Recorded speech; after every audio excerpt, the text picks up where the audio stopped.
Good morning. I've got some baking,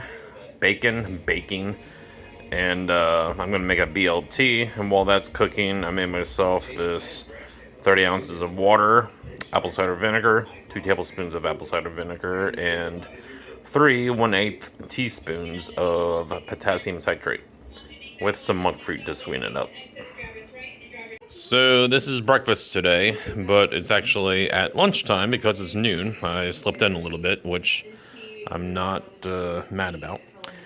But this is a BLT with a ham. It's got bacon, boar's head, ham that I used up, tomato, onion, cheese, lettuce, avocado, mayo, and yep, I think that's it. I'm gonna dig in.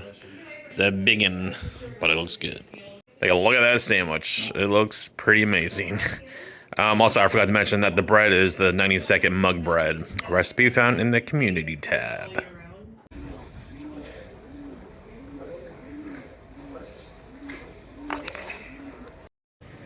Hey, so I just finished a workout. I did upper body, but I did modified workout.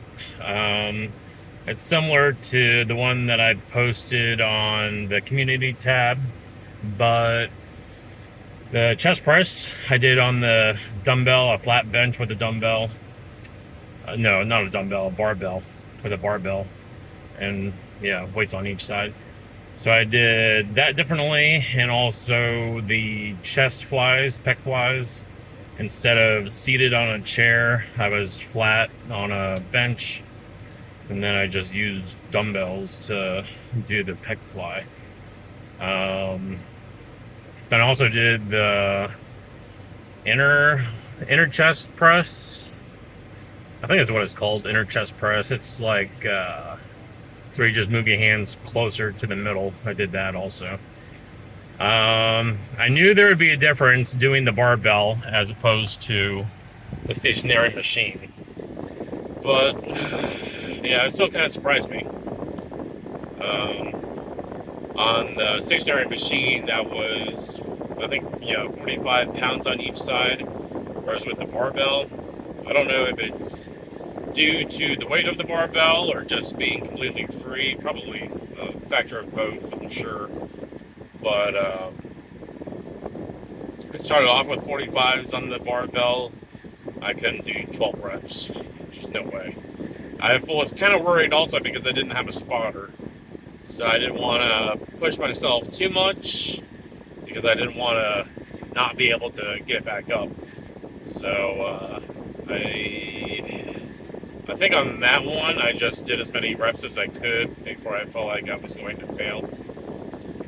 And then after that, I did the inner chest press, and for that, I actually lowered the weight. I lowered it to 35 pounds, I believe, and I still couldn't get 12 reps.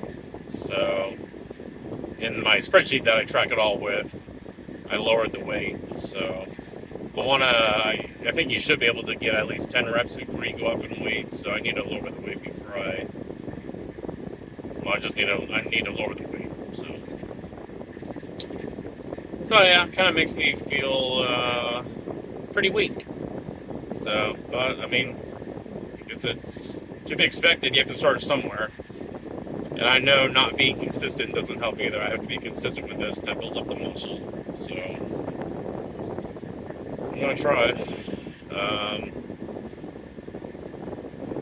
But yeah, I don't know. I feel like it would be easier with a spotter. Like I would be able to push myself more. But at the same time, I know you can't really depend on a spotter because sometimes people just may not go for whatever reason. So you really have to depend on yourself.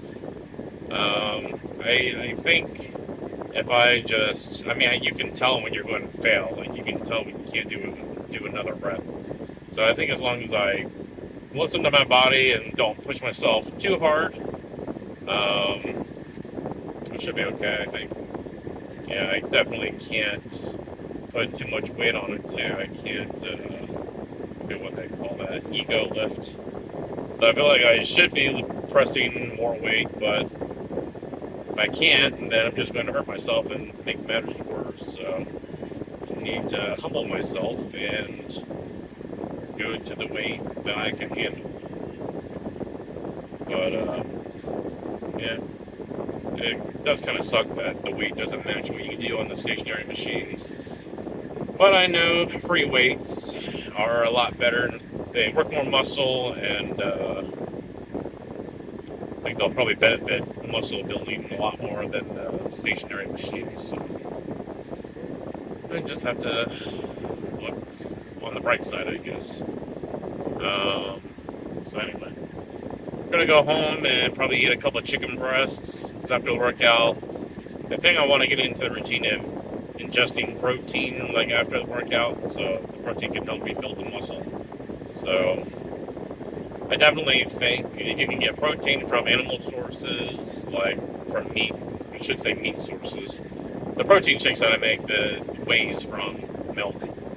But I feel like protein from meat's probably a better way to get it than protein shakes. And I'm kind of hungry too, so it makes sense to eat meat. So anyway, I'm gonna head home. So I just got home, but I wanted to make a quick video to ask a question before I forget it. Well, actually, first, a few months ago when I was having those palpitations, I was thinking that the vitamin D supplement was causing it. I took 1,000, I forget what it's called, 1,000 international units, I think, of vitamin D, and I didn't have any issues. But as soon as I upped it to 10,000, that's when it's about when the palpitations started, maybe like the day after. But I was thinking, and I asked AI, and it said it's possible, but I was wondering if vitamin D supplements could possibly affect potassium levels. I'm curious if potassium has been my problem this whole time. And AI did say that vitamin D can, what did it say now? It can, I guess, increase the absorption of calcium, and calcium can lower your potassium levels. So the vitamin D doesn't directly affect potassium, but it could indirectly affect potassium. So it just got me wondering if maybe when I upped it to 10,000 international units, the vitamin D, if maybe my potassium levels were affected from that. So, I don't know. I'm thinking about restarting vitamin D because my doctor did say I was low on that. But I think it's probably a good idea to not start it right now since I just started this potassium supplement. To not get confused if something does start to affect me. I just don't want to take two at one time. You have to eliminate the supplements and see which one's causing it. So I'm thinking maybe I'll just do the potassium for 1 week and then next week start, or I don't know, 1 week. Well, I started the potassium, yesterday? I forget already. I don't know. So I'll start at 1 week from when I started. I'll start vitamin D supplements again 1 week from when I started potassium and see if I still have the heart palpitations when I start vitamin D. I don't know if I want to go back to the 10,000 units. I'm not even sure if I still have that. I think I accidentally mixed it up with the 1,000, so I threw it all away. But I think definitely I'll start the 1,000 again because I was taking that and I didn't have any issue with it. So I guess next week I'll start the 1,000. I will say, well, I don't know. I mean, I just finished that workout, so my muscles are twitching. But prior to the workout, I noticed like some muscles were twitching too. So I don't know if the potassium could be doing that. I thought it resolved that problem, so I'm not too sure. But if anyone has experience using vitamin D supplements and also potassium, or if you have experience with the vitamin D causing a potassium deficiency while doing a low-carb way of eating, I'd like to hear your experience. Yeah, so I would really like to figure out if potassium was just my problem this whole time, as far as the heavy head feeling, dizziness, and complete body aches, muscle aches, joint aches. I'm wondering if potassium was the culprit. Oh my gosh. I just recorded a video and wasn't recording. So this is dinner today. Chicken breast and a half with the broccoli. Trying to think what I just said, but someone commented and asked me how the broccoli turned out. The broccoli was delicious. It is delicious. I know it's a little different the way I cooked it on the grill, but you really can't go wrong with grilled vegetables, grilled anything. I love grilling on the barbecue grill. I would say it kind of is like grilling corn. You just throw it on the grill. I like drizzled not olive oil, avocado oil over it, and added salt. I think it was just salt. Might have been garlic powder also. But yeah, I just grab it by the stem and eat it. So yeah, it was pretty good though. So yeah, anyways, I'm going to get this in my belly.